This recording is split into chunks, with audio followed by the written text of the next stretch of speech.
The diner smelled of sizzling bacon, strong coffee, and warm bread. For one small boy standing just inside the doorway, those scents weren't comfort. They were a kind of sharp ache. His name was Eli, a thin 12-year-old, with hollow cheeks and eyes that already carried more weight than a child should. His sneakers were split, his tea hung loose on his fragile frame, and his stomach growled so loudly he pressed his palms to it, ashamed. He had been wandering the streets for hours, hoping someone might take pity and offer a scrap.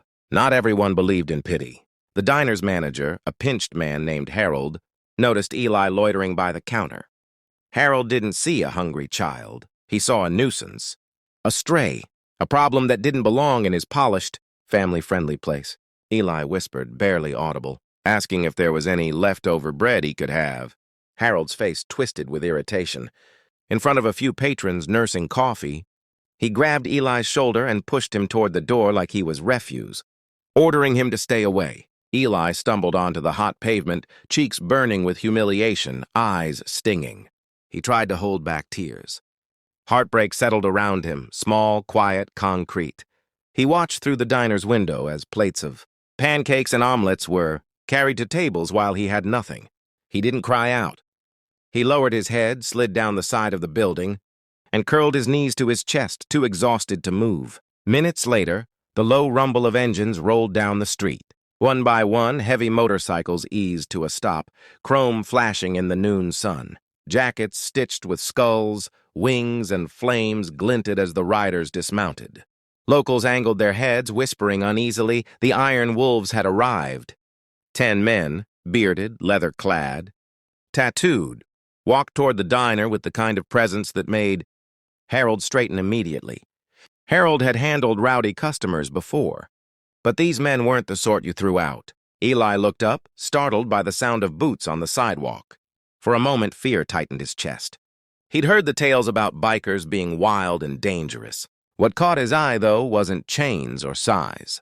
It was a tall man with silver at his temples who paused when he saw Eli curled against the wall. The man squatted down, tilting his head, and Eli felt the softness in his gaze. The rider's name was Silas. Silas didn't speak at once. He signaled to the others and led the group into the diner. The glass door swung, bells jangling, and every head inside turned toward the newcomers. Harold pasted on a brittle smile and hurried forward to ask how many seats they wanted, suddenly all deference. The bikers pointed to the largest booth by the window, the very seat Eli had been staring at before Harold expelled him. Leather creaked as they slid in and the diner quieted. Harold handed out menus with forced cheer, but Silas's low voice cut through. "What's that kid doing outside?" The question wasn't idle. It landed in the room. Harold stammered about a beggar, about not allowing someone to disturb paying customers, and tried to laugh it off. The laugh died when Silas leaned forward and rested tattooed fists on the table. The other riders watched in silence. Then Silas said plainly, "Bring him in. Feed him on our tab." Harold hesitated, pride wrestling fear. But when a broad-shouldered man named Brant rose and filled the space with quiet intensity, Harold swallowed his objection and trudged to the door. He waved Eli in with a face pinched by effort. Eli stepped into the warm air of the diner again, uncertain why he was welcome now.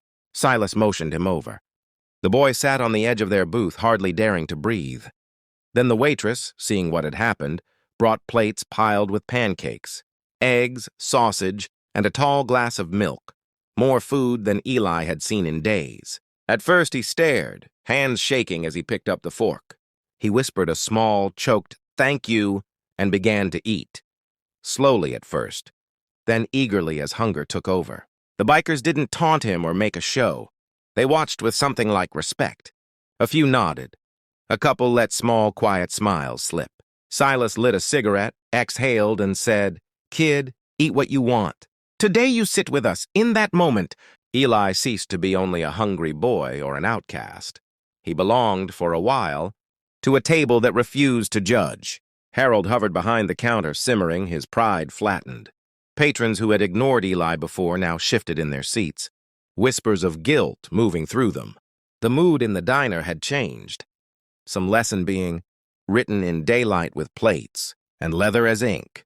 When Eli's plate was finally empty, Tears came to his eyes again, this time from gratitude. Silas placed a folded bill on the table and told the waitress to keep it.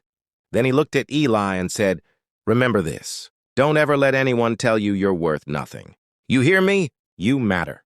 Eli nodded, throat tight. Those words would travel with him for a long time. If this story moved you, please like, share, and subscribe to the Good Deed channel. Small acts stack up, and kindness tends to spread.